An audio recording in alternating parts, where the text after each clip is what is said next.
Praise the Lord. The best wishes to you and your family members in the name of God. దేవుని నామమునకు మహిమ కలుగును గాక.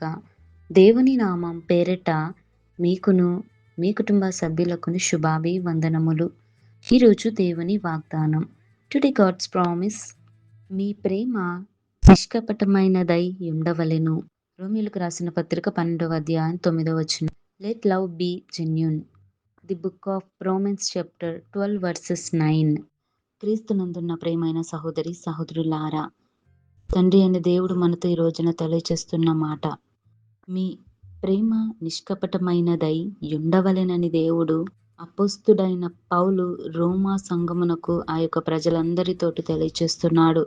ఆ యొక్క జనాంగముతోటి ప్రేమను కలిగి ఉండమని దేవుడు తెలియచేస్తున్నాడండి. ఆ ప్రేమలో యథార్థత, నమ్మకము, విశ్వాసముతో కూడినదై ఉండవలనని, అది పవిత్రమై ఉండాలని దేవుడు తెలియచేస్తున్నాడు. చూడండి, ప్రభువైన యేసుక్రీస్తు వారు కూడా ఆయన ప్రేమ స్వరూపి.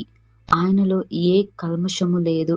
ఆయన యథార్థవంతుడై, నీతిమంతుడై, సత్యవంతుడై మనలను ప్రేమించి తన యొక్క హృదయంతో ప్రేమతో నిండినదై ఉన్నది. అటువంటి హృదయాన్ని మనం కలిగి ఉండాలి. మనము పవిత్రులుగాను, యథార్థవంతులుగాను, సత్యవంతులుగాను ఉండాలని దేవుడు తెలియచేస్తున్నాడు. చాలామంది అలా ఉండాలని ప్రయత్నం చేస్తారు, కానీ ఉండలేని స్థితిలో ఈ లోకంతోటి సహవాసం చేస్తూ లోక ప్రేమలు కలిగి ఇతరులను మోసం చేయడం, అవమానించడం వంటివి పనులు చేస్తూ ఉన్నారని దేవుడు తెలియచేస్తున్నాడండి.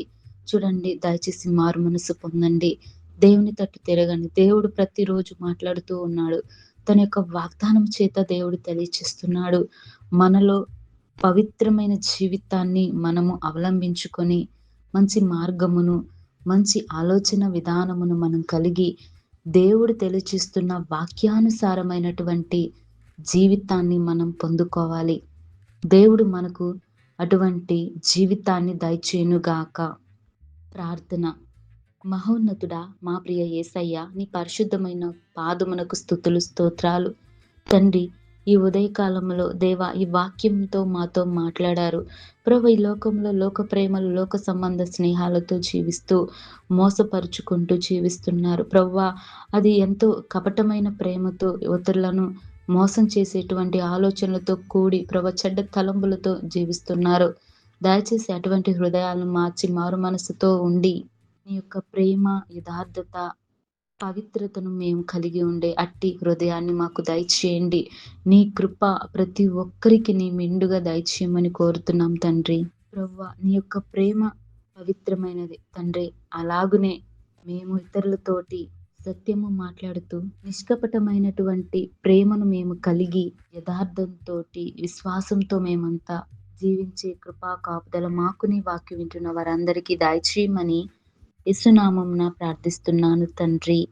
ఆమేన్.